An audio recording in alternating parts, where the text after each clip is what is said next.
Hi, folks. Welcome to Friday. Hope you're doing well and pretty straightforward day today for science. I'm going to start by going quickly over some stuff from Thursday and then we'll jump into Friday. Um, so, key thing for Thursday, I just want to focus on is this idea of mass is conserved. We call this conservation of mass sometimes as well. Conserve is the idea of like saving or holding on to, like conservation land is land that we try to save and hold on to and protect for the environment. So think of that idea of conserving, of saving. If I'm conserving and saving my money, okay, think about that. So holding on to. So this idea that conservation of mass is the idea that during a reaction, the mass, the stuff, right? So like all the atoms and material, they have mass. And the mass of material stays the same during a reaction. What I have before, I have afterwards. The mass stays the same. And if you haven't watched my video I posted yesterday with my kids, towards the end of it, I get into that because we react a baggie of baking soda and vinegar, and you see that the mass stays the same until I open the bag and let the carbon dioxide gas out. So all the atoms from before a reaction are still there after a reaction. They just rearrange. Okay, that's the key idea with mass is conserved. Now, let's say I have a tiny amount of baking soda, but I got a lot of vinegar. I want to make a big reaction. Not going to happen because all of the product comes from the reactants. And one of the reactants is the baking soda.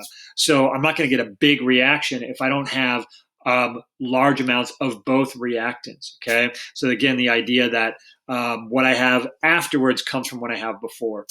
Okay. Then you did this activity. Hopefully you had fun with that, explored it. Here's some answers to the first part there of balancing. I think I was pretty straightforward. Then you had a game you played.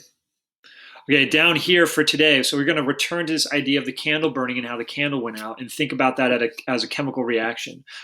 This shows a simplified version of the same sort of chemical reaction. This is a different molecule than candle wax, but it gets at the same idea because it's actually very similar. It's a very simple form of like a same type of molecule that burns in very much the same sort of way.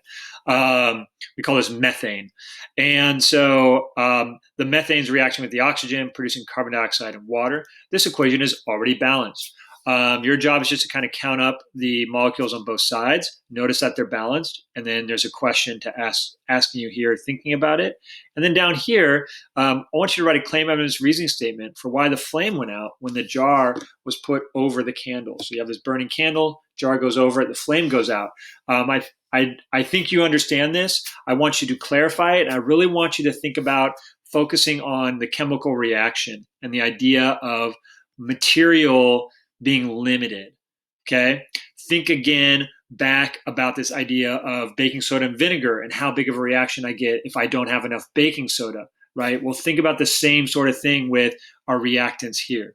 Okay. So really it's a simple question and I'm looking for a in-depth answer to the question. Okay, so you might be able to easily say like, well, there wasn't enough air for the candle to keep burning.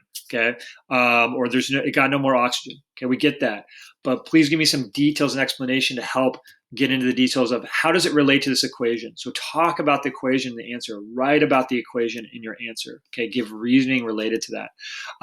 Then there's this video to watch where this guy talks and shows some pretty good interactives, this idea for the candle going out. I want you to look at that. And then revise your claim evidence reasoning based on information that comes from here if you feel like you need to. If you feel like there's details from this video that you could add in, go back and add in those details.